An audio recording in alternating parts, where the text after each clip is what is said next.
নমস্কার, রেডফোর্স বাংলায় আপনাদের সবাইকে স্বাগত। তো আমি স্নেহাশিস মুখার্জি, আমার সঙ্গে আছে দেবাশিস দা, এবং যেমনটা আপনারা দেখছেন আমরা কিন্তু আছি এখন ঐতিহাসিক মোহনবাগান ক্লাব গ্রাউন্ডে, কারণ এখানে আজকে ছিল ওপেন ট্রেনিং গ্রাউন্ড, আপনারা যেমনটা জানেন। তো যথাযথ আমাদের টিম মেম্বার সবাই আমরা এসেছিলাম এবং দুর্ধর্ষ অ্যাটমসফিয়ার, সেই নিয়ে আলোচনায় আমরা প্রথমে আসবো দেবাশিসের সঙ্গে। যে প্রথমেই যখন ট্রেনিং শুরু হয়েছিল তখন প্লেয়ারদের উষ্ণ অভ্যর্থনায় তাকে স্বাগত জানানো হয়েছিল। তারপর হচ্ছে প্লেয়াররা নিজেদের মতো প্র্যাকটিস করে, ম্যাকলানকে আমরা দেখি, সে আলোচনায় আমরা আসছি ম্যাকলানকে নিয়ে আলাদা করে। ম্যাকলানকে দেখি, বাকি প্লেয়ারদের দেখি, গোলকিপারদের দেখি, মলিনা এবং তাদেরকে নিয়ে আলোচনা করতে দেখি। কিন্তু শেষে যখন সমস্ত ট্রেনিং শেষ হলো, যখন প্লেয়াররা ফিরছিলেন, তখন যে অ্যাটমসফিয়ারটা হলো, যেভাবে তাদেরকে সেন্ড অফ দেওয়া হলো সমর্থকদের দেখে, স্মোক বম উড়িয়ে, গান করে, চ্যান্ট করে, বিভিন্ন ফেমাস যে গানগুলো আমরা জানি মোহনবাগানের, সেটা নিয়ে দেবাশিস দা কি অ্যাটমসফিয়ার, এটাও মিলিটারি মানে বলবো যে আমি দীর্ঘদিন ধরে ময়দান করছি, কিন্তু মানে সচরাচর একটা প্র্যাকটিসকে কেন্দ্র করে যেখানে তোমার 7 জন মেন প্লেয়ার নেই, একদম তারা ইন্ডিয়ার হয়ে খেলতে গেছে, তা সত্ত্বেও বাকি যারা আছে তাদের প্র্যাকটিস দেখতে এরকম উন্মাদনা, এরকম উৎসাহ সচরাচর কিন্তু দেখা যায় না। মানে এবং আজকে যেটা দেখলাম আমরা মোহনবাগান মাঠে, আবেগের বিস্ফোরণ বলতে যা বোঝায়। মানে দুটো ফ্যান গ্রুপ দুদিকে ছিল, একটা ফ্যান গ্রুপ গোল পোস্টের পেছন দিকে ছিল, একটা ফ্যান গ্রুপ মেন প্যাভিলিয়নে ছিল, মানে যেটা মেম্বার স্ট্যান্ড। এবং সারাক্ষণ মানে প্রথম থেকে শেষ অবধি সারাক্ষণ চ্যান্ট করে গেল, মোহনবাগানের গান গেয়ে গেল, প্রতিটা প্লেয়ারকে চিয়ার আপ করে গেল।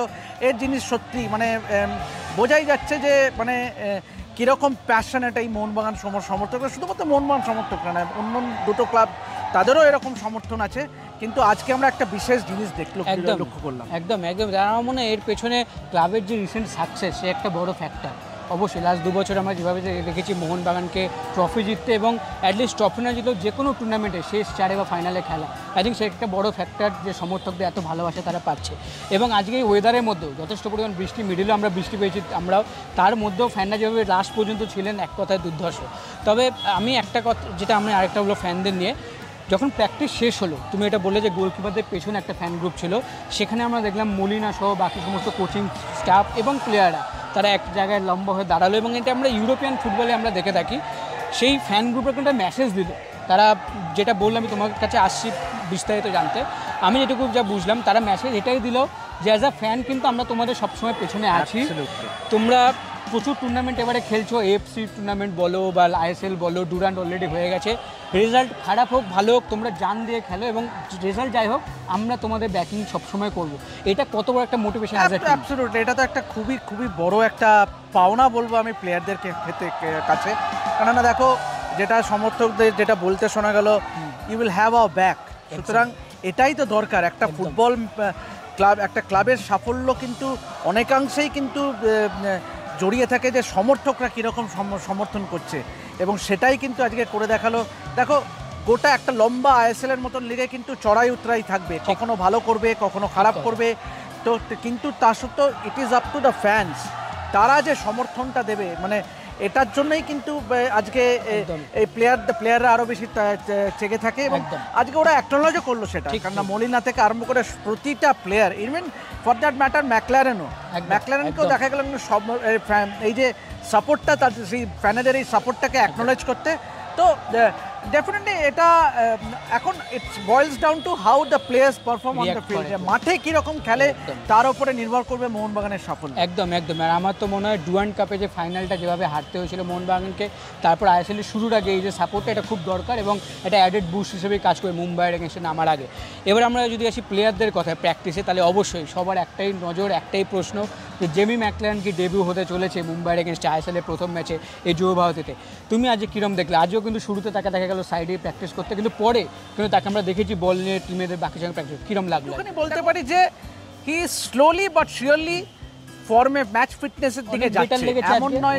এক্স্যাক্টলি। এবং আজকে কিন্তু মানে বেশ খানিকক্ষণ কিন্তু ওই ছোট যখন মাঠ করে যখন খেলানো হচ্ছিল, তখন কিন্তু ম্যাকলারেনকে দেখা গেল, এবং ওই সময় যে পজিশনাল ফুটবলটা হচ্ছিল তখন কিন্তু বেশ ইন্টেন্স প্র্যাকটিস ছিল, এবং সেখানে কিন্তু ম্যাকলারেনকে যথেষ্ট নজর কাটতে দেখা গেল। এবং যে টাচ, একদম। মানে বলে না যে ক্লাস, মানে একদম। ক্লাস ইজ পার্মানেন্ট, দেখলেই বোঝা মানে যায়। যেটা ওই টাচেই কিন্তু বোঝা গেল। একদম। এখন ইট বয়েলস ডাউন টু যত তাড়াতাড়ি ওই ঘাড়ের ইঞ্জুরি, কারণ আজকেও কিন্তু প্র্যাকটিসের শেষ দিকে কিন্তু একদম। শেষ অবধি খেললো না, কিন্তু দীর্ঘ একদম। একটা সময় দেখা গেল যে সাইড লাইনে সাইড বসে মানে থাকতো। সাইড লাইনে না, মাঠের পেছন বাইরে, দিকেই হ্যাঁ। বসে কিন্তু যে আরে, উৎসাহ দিয়ে গেল, একদম। কিন্তু যখন সতীর্থরা খেলছিল উৎসাহ দিয়ে গেল। ঠিক। এবং এটাই দরকার যে একটা টিম ম্যান বলতে যা বোঝায় সেটাই কিন্তু আজকে দেখালেন জেমি ম্যাকলারেন। কেননা দেখো তিনি নিজে এত বড় একজন প্লেয়ার, কেননা এ লিগে 5 বারের হাই স্কোরার, কিন্তু তার অস্ট্রেলিয়ায় তাকে সত্ত্বেও গোট বলা, exactly greatest of all time। এবং তার সত্ত্বেও কিন্তু তিনি চাইলে তো উঠেই আসতে Easily, পারতেন। easily। প্র্যাকটিস শেষ হয়ে গেছে, ঘাড়ের ফিজিওর সঙ্গে কথা বলে তিনি উঠে আসতেই পারতেন, কিন্তু he stayed in the middle, কারণ গ্রাউন্ডে কিন্তু তিনি শেষ অবধি থাকলেন।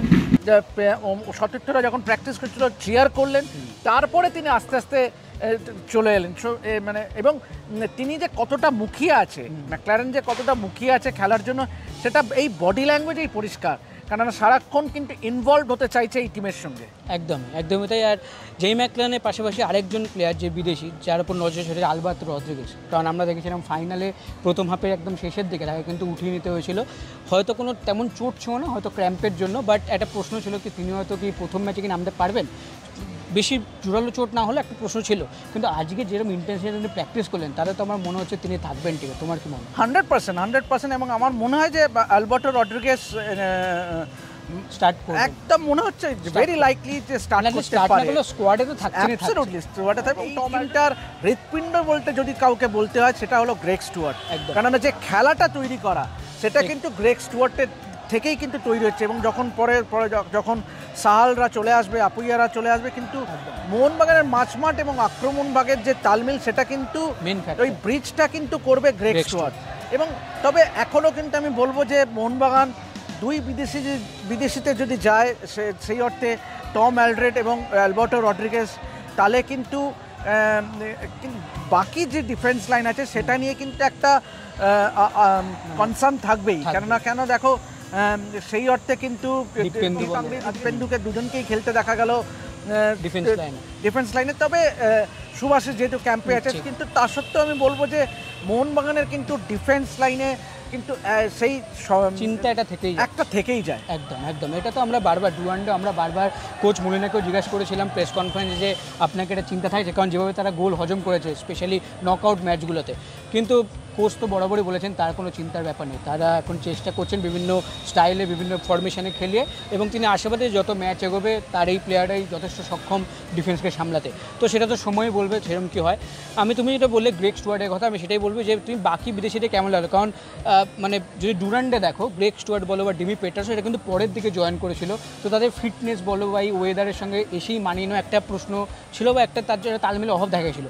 তো আজকে তুমি তো বরাবরই আসছো মানে প্রতিদিন আসো কভার করতে, তো তুমি আরও ভালো বলতে পারবে যে প্রতিদিন দেখে আজকে যেটা তুমি দেখলে ওপেন প্র্যাকটিসে, তাতে কি মনে হচ্ছে অনেকটা বেটার, তারা কি ম্যাচ ফিটনেস থেকে অনেকটা? অ্যাবসলিউটলি। মানে দেখো যে চোট আঘাতের যে আশঙ্কাটা, যে আশিক, মানে আরেকটা পজিটিভ হচ্ছে আশিক কুরুনিয়ান পুরোপুরি ফিট হয়ে যাওয়া, আলবার্তো রদ্রিগেজ মানে দ্রুত ফিটে, মানে ম্যাচ ফিটের দিকে দোরগোড়ায়। এবং সেই সঙ্গে বাকি শুধুমাত্র জেমি ম্যাকলারেনের এখনও বলবো না যে 100% ফিট, কিন্তু অনেক বেটার। এবং দেখো এই ম্যাকলারেনকে বাদ দিলে কিন্তু সেই অর্থে চোট আঘাত নেই বললেই চলে, কেন সেটা একটা পজিটিভ দিক।